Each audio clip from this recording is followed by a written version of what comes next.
عزیزان گرامی، پردہ نشین میری ماں اور بہنوں،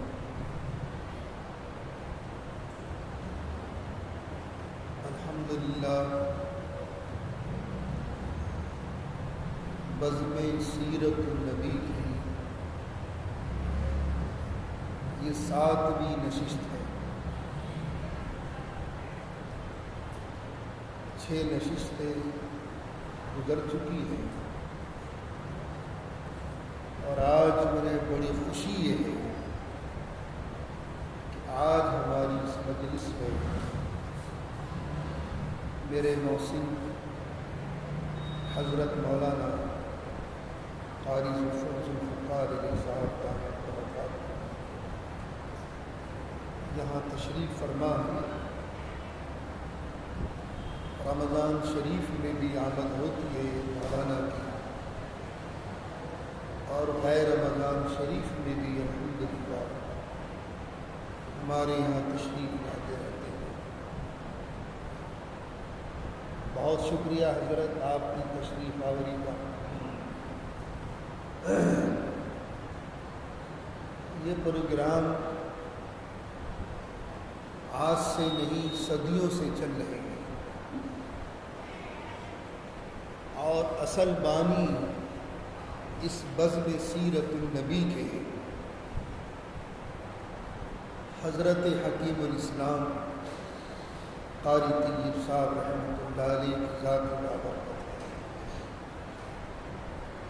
کیونکہ حضرت کا دلی 6 سے بہت لگاؤ تھا، اور ہماری دلی 6 یہ مداح طیب ہے الحمدللہ۔ حضرت مولانا یوسف رحمۃ اللہ علیہ فقیر دہلوی کہ حضرت استاد بھی ہیں اور حضرت کے مولانا خلیفہ بھی ہیں، اس نسبت سے بھی حضرت والا یہاں تشریف لاتے تھے۔ چوڑی والان میں بھی خطاب ہوتا تھا، حوض والی مسجد میں بھی حکیم الاسلام کا خطاب ہوتا تھا۔ تو بہت ساری نسبتیں ہیں، اور خدا کا شکر ہے قاسمی فیضان پوری دنیا پر محیط ہے۔